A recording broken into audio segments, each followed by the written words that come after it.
दोस्तों, चाइना ने बांग्लादेश को अप्रोच करना शुरू कर दिया है कि यूनुस खान जिस रास्ते पर थे उसी रास्ते पर अब आगे आने वाले प्रधानमंत्री उनको भी ये ले जाना चाहते हैं। जिस तरीके से यूनुस खान ने चाइना के अंदर जाकर, चीन में जाकर ये अनाउंस किया था कि 7 सिस्टर्स लैंडलॉक स्टेट्स हैं, हम चाहें तब उनको अलग कर सकते हैं। खास तौर पर जो तीस्ता रिवर प्रोजेक्ट है इसको लेकर भी चर्चाएं जो है वो कई बार चाइना के अंदर हो चुकी हैं। रिसेंटली क्या डेवलपमेंट हुआ है कि चाइना ने अप्रोच किया है बांग्लादेश को और बांग्लादेश ने भी अप्रोच किया है चाइना को, म्यूचुअल अंडरस्टैंडिंग से, कि चाइना आए और तीस्ता जो रिवर प्रोजेक्ट है इसके अंदर बांग्लादेश की हेल्प करे। लेकिन बात यह है कि ये जो तीस्ता प्रोजेक्ट है ये तो भारत और बांग्लादेश के बीच में है, लेकिन चाइना की एंट्री अगर यहां पर होती है तो वो भारत के लिए खतरे की घंटी बज सकती है। हमको थोड़ा सा और सजग और सावधान रहना पड़ेगा कि हमारी मौजूदगी जो है वो आज बांग्लादेश को पता नहीं है कि भारत के बिना पूछे वो आज चाइना से इस तरीके से कोलैबोरेट कर रहा है कि वो जो नदी आ रही है, तीस्ता नदी, वो आ तो भारत से रही है, लेकिन उसको ये डर नहीं है कि भारत कल को उस नदी को रोक देगा तो फिर बांग्लादेश के लिए क्या होगा। तो पहले हम लोग ये समझेंगे कि तीस्ता रिवर कहां से फ्लो होती है, क्या उसका ओरिजिन है, लगभग 400 किलोमीटर वो कहां से फ्लो होती है, साथ ही में वो भारत और बांग्लादेश की बॉर्डर जो है वो क्रिएट करती है। भारत और बांग्लादेश के बीच में आज तक ये विवाद क्यों नहीं सुलझा, क्या ममता बनर्जी जो है इसके लिए जिम्मेदार है, ये तमाम बातें आज हम लोग समझने वाले हैं। चलिए, सबसे पहले हम लोग देखते हैं कि आखिरकार क्या डेवलपमेंट हुआ है। बांग्लादेश ने चीन को और चीन ने बांग्लादेश को जो है अप्रोच किया है और अप्रोच कर ये कहा है चीन ने कि हम लोग तीस्ता रिवर प्रोजेक्ट के लिए पैसा खर्च करेंगे, $1 मिलियन के अंदर पैसा खर्च करेंगे, और जो रिवर का जो फ्लो है, बेसिन जो है, उसको हम लोग साफ करेंगे, इंफ्रास्ट्रक्चर मजबूत करेंगे, और इसके साथ में वहां पर इलेक्ट्रिसिटी और साथ ही में किसानों के लिए, फार्मर्स के लिए हम और भी इंफ्रास्ट्रक्चर को मजबूत करेंगे। चाइना ने अपना प्रपोजल रख दिया है बांग्लादेश के सामने। अब बांग्लादेश के सामने यह ऑप्शन है कि वो इसको एक्सेप्ट करता है या भारत के साथ में डिस्कस करके और फिर जो है इसमें आगे बढ़ता है। तो तारिक रहमान बांग्लादेश के अभी प्रधानमंत्री हैं, ठीक है। सब कुछ हुआ बांग्लादेश के अंदर, आप लोगों को पता ही है। Involvement and support for the Teesta restoration project, a move that risk clouding new Delhi. मतलब हमारे लिए थोड़ा सा एक ये जो मूव है वो मुश्किल के लिए हो सकता है, क्योंकि 2011 के अंदर जिस समय बात बन ही रही थी और बात बन ही चुकी थी, उस समय जो है ममता बनर्जी ने एक इसके अंदर प्रॉब्लम जो है वो क्रिएट कर दी थी। एक जो है इस ट्रीटी के तहत कहीं ना कहीं प्रॉब्लम जो है वो क्रिएट कर दी थी। हो सकता है कि अब वो प्रॉब्लम देखने को ना मिले। जैसे ही ममता बनर्जी का पश्चिम बंगाल से हटना और बांग्लादेश को टच करना, चीन को अप्रोच करना, ये कहीं ना कहीं कनेक्शन जो है वो जुड़े हुए हैं।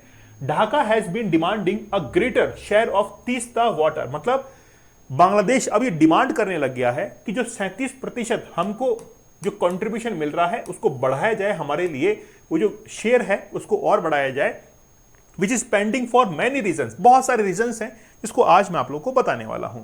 दोस्तों, हमारा 50 डेज का चैलेंज जल्द ही शुरू होने जा रहा है। कल या परसों आपको अपडेट कर दिया जाएगा कि ये कब से हम लोग शुरू कर रहे हैं। हो सकता है कि परसों से ही इसको स्टार्ट कर दें। जितने भी आप लोग इसमें शामिल होना चाहते हैं लाइव सेशंस के अंदर, वो आप रजिस्टर कर लीजिएगा। हो सकता है कि परसों से ही 11 तारीख से हम लोग इसको लॉन्च कर दें। 50 डेज का चैलेंज रहेगा, थोड़ा सा हार्ड रहेगा कंपेयर टू जो लास्ट हमारे सेशंस थे, उससे थोड़ा सा हार्ड चैलेंजेस ये रहेंगे।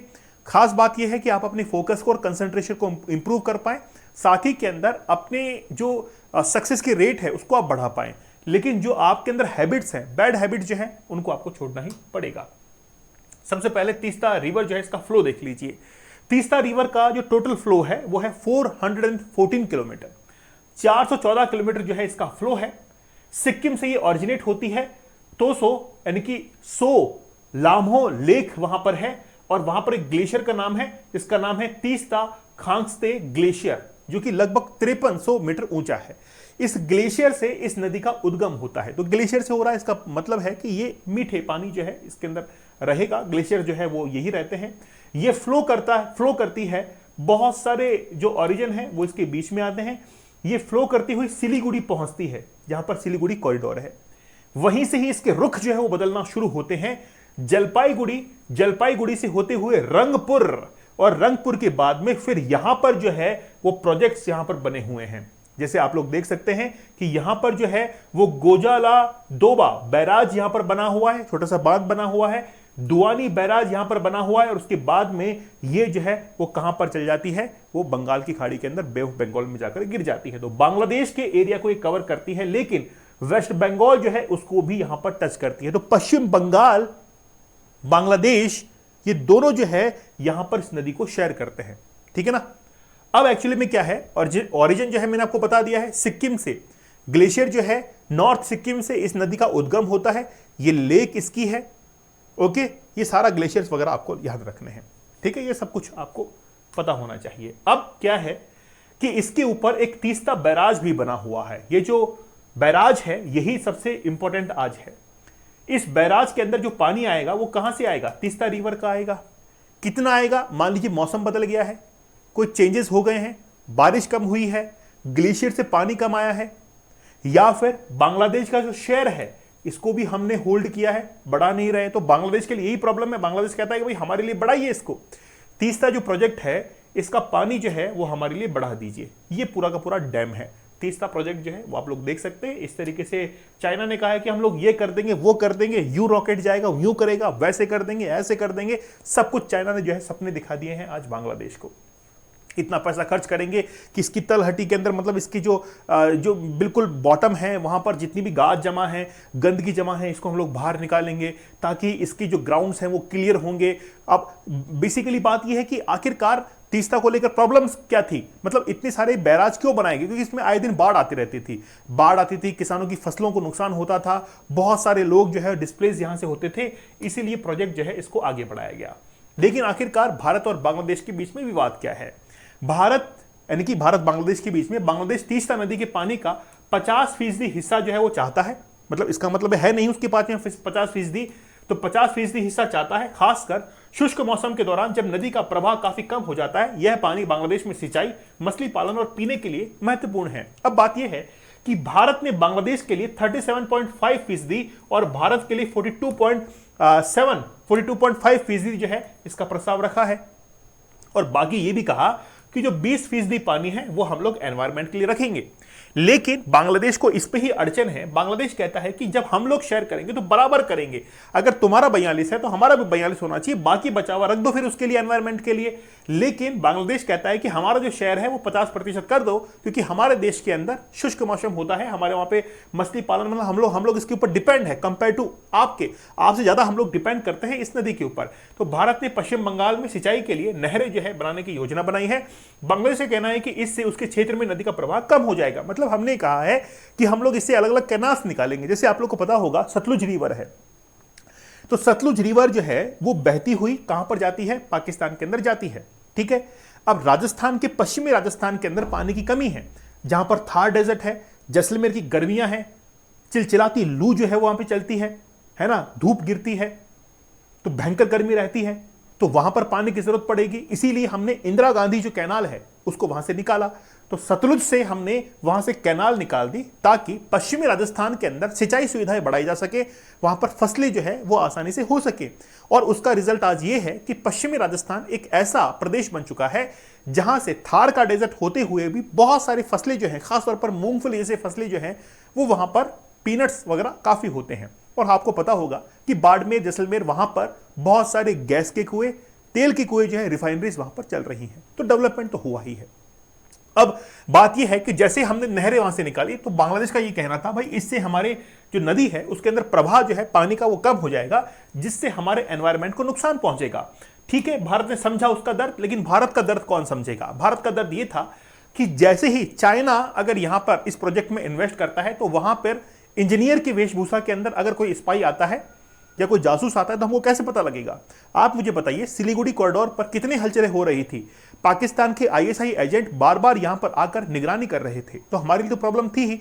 चाइना की भी एंट्री हो जाएगी तो भी हमारे लिए प्रॉब्लम होगी। तो चिकन नेक है ना, चिकन नेक तीस्ता नदी का बहाव से सबसे बड़ी दिक्कत ही हमारे लिए ये है कि सिलीगुड़ी कॉरिडोर जो है इसको इंपैक्ट हो सकता है। साथ ही के अंदर चीन की मौजूदगी का जोखिम है हमारे लिए, वो हर चीज पे नजर रखेगा, इंटेलिजेंस इनपुट्स वो लेगा, है ना, सब कुछ चाइना की नजर इसके अंदर रहेगा, और वो जब चाहेगा तब प्रॉब्लम क्रिएट कर सकता है। जासूसी और निगरानी का डर रहेगा, क्योंकि भाई मान लीजिए आज अयातुल्लाह खामेनी जो है इसको कैसे एलिमिनेट किया गया बताइए, कि अयातुल्लाह खामेनी के सिक्योरिटी गार्ड्स या फिर उसकी मौजूदगी के अंदर जो उसके करीबी जो लोग थे उनको वहां पर इन्फ्लुएंस किया गया ईरान के द्वारा, सॉरी इजराइल के द्वारा। तो इजराइल ने उनको इन्फ्लुएंस किया, इजराइल के जासूस खामेनी तक पहुंचे। तो आज इंजीनियर की वेशभूषा के अंदर, टेक्नीशियन की वेशभूषा के अंदर कोई अगर मान लीजिए कि चाइनीज जासूस आता है, स्पाई आता है, तो उसको कैसे आइडेंटिफाई हम लोग कर पाएंगे? प्रॉब्लम हमारे लिए ये है। अब भारत जो है, भारत ने अपना प्रस्ताव रख दिया, भाई ठीक है तुमको मानना है तो मानो, नहीं माना तो अपनी घर जाओ। तो प्रोजेक्ट पर अब चीन की नजर क्यों है? प्रोजेक्ट पर चीन की नजर इसलिए नहीं है कि वो बांग्लादेश के अंदर डेवलपमेंट करना चाहता है। मैं आपको दिखाता हूं पहले वाला वापस से। देखिए एक्चुअली में क्या है कि चाइना ने बांग्लादेश के लिए पहले वन बेल्ट वन रोड या BRI प्रोजेक्ट, जिसको हम लोग कहते हैं belt and road initiative project, इसका प्रस्ताव बांग्लादेश को दिया था कि आप जो है इसको ज्वाइन कर लीजिए। लेकिन उस समय शेख हसीना की सरकार थी और शेख हसीना ने साफ तौर पर इनकार कर दिया कि जब तक मैं प्रधानमंत्री रहूंगी चाइना के BRI प्रोजेक्ट में ज्वाइन नहीं करूंगी। ठीक है, अब ये जो शेख हसीना है वो बेटी किनकी है? बेटी जो है वो किनकी है? जिन्होंने बांग्लादेश को बनाया, द फादर ऑफ नेशन। और बांग्लादेश को आजाद किसने कराया? भारत ने। और शेख मुजीबुर रहमान जो कि शेख हसीना के पिता थे, उनको पता था कि मैं प्रधानमंत्री बना हूं तो भारत की वजह से बना हूं और बांग्लादेश को आजादी मिली है, उन्हीं की बेटी थी, तो भारत का तो कहना मानेंगे मानेंगे, सीधी तौर पर बात है। तो शेख हसीना जो है उनके सामने प्रस्ताव आया था BRI को लेकर। जैसे ही बांग्लादेश ने इनकार किया था तो चाइना के अहम को ठेस लगी थी कि यार हमारे BRI प्रोजेक्ट को मना कर दिया। ठीक है, देखते हैं बांग्लादेश को। बांग्लादेश के अंदर सरकार बदली और यहां पर जो है जैसे ही नए प्रधानमंत्री आए वापस से प्रस्ताव दे डाला है कि ठीक है आप लोग ये ज्वाइन जो है वो कर सकते हैं। तो चीन की नजर यहां पर है। चीन जो है वो मतलब बहुत सारा यहां पर डोनेट करने वाला है ना, बहुत सारा डेट जो है वो क्रिएट कर देगा। चाइना की पॉलिसी है डेट ट्रैप पॉलिसी, कि कर्ज दो और वो जब वो कर्ज ना चुका पाए तो उसके ऊपर कुछ ना कुछ उससे एसेट्स ले लो, जैसे श्रीलंका के साथ में किया। तो श्रीलंका का जो पोर्ट था वो चाइना ने लीज पर ले लिया था, है ना। जब अच्छा चाइना ने क्या किया था, पहले कर्ज दिया था श्रीलंका को।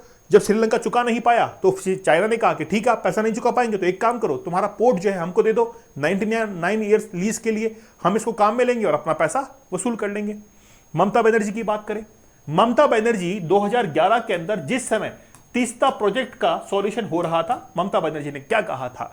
ममता बनर्जी ने कहा कि जो भी आप इसमें समझौता करते हैं, ट्रीटी करते हैं, उसमें भारत बांग्लादेश के साथ में एक नाम और जुड़ जाना चाहिए और वो है ममता बनर्जी। जो भी कुछ होगा मेरी सहमति से होगा। ये किसने कहा? ये ममता बनर्जी ने कहा, जो भी आप प्रोजेक्ट करेंगे वो मेरी सहमति से होगा। और उस समय ममता बनर्जी ने इस पर जो है मतलब इसमें एक अड़चन लगा दी थी और ये कहा कि भाई मैं जो है कोई साइन वाइन नहीं करूंगी, मेरे से बिना पूछे सब कुछ हो रहा है।